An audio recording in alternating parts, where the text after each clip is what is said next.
بسم الله والحمد لله والصلاة والسلام على رسول الله وعلى آله وصحبه ومن والاه أما بعد. كبجمتو تفردفتو تجافتمتو تميديا بركة. السلام عليكم ورحمة الله وبركاته. فقد كان مجراتا ورمات ميديا بركاتا قرأتو ما قل فادا نجبه سادتني رب سنة نجبهسو ربي ميزان حسناتك سيرزني فقط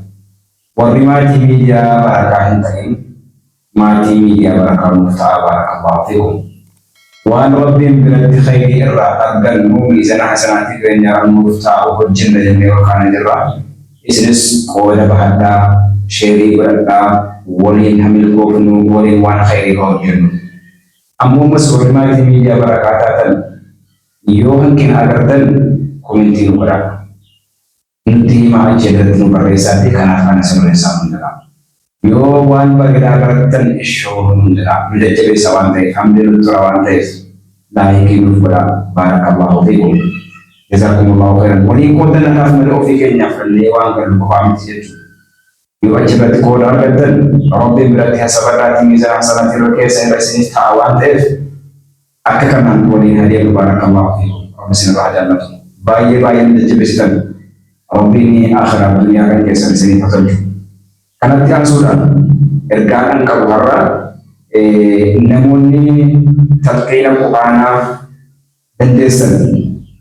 sebentar juga karawu dan desan namun ikut tidak jimak esirkan magana jimak esirkan namun cara magana jimak dan desan kamu tidak jimak esirkan magana dan esirkan leju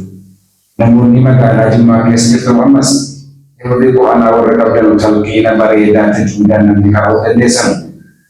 Fodang kenya bana, fodang di barring kenya yubana, barring kenya mesti unni kenya usi bana. Ustani dengan mungkin ilan le kami dia barakati sini tamsasu dan denya, ofis tamsasu dan denya, wali tamsasu dan denya barakallahu fikum. Wali tajwid kabdam, dia rumah diot,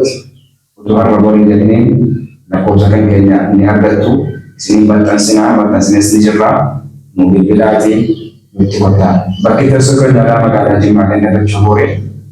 Masjid Jami Al-Khair Duduk Pemadiyah Muhammadin Hasil Tanur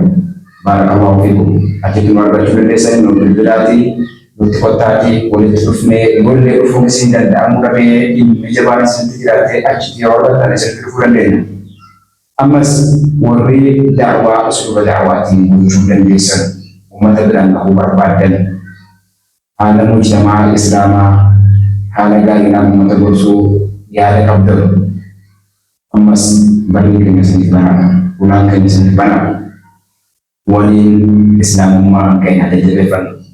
dakwah barida wali habun ofi gojul dadabi akai simbotan di sini boleh simbonan umat terang kaulah kopi barakallahu fikum nama wali bil kawar bil wataz gara-gara ini kuasa siram dan dia kuasa wali kabne dan manage anggar hidup kenya relati hawj barakallahu fikum wa insyaallah Allah galati itiyadati jajabesati jajabatati wa nama ta'um ta'um ta'wandef harumar galli itidime da'wa barida kuni dasir barida kuni amu kitabut al-qur'an halqat al-qur'an hanga shanjatu wasati wali ujinya berbeda kita betul perlu bersiswa pada berkaya tauhid apa ina usul ada dulu usulan terra tafsir pengamar ba nanti kena berbadan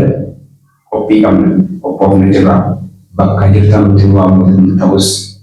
tadi bakal masih ada yang khairi kesetis suara mutaus insyaallah untuk kopi dan barakallahu fikum ada coba sini kena wanan kita ini semua komenti sini barbana aspen lesi tidak diseriusin menuju mesin ramadhan. Bari kita tajaban menuju mesin ramadhan. Jazakumullahu khairan. Wassalamualaikum warahmatullahi wabarakatuh.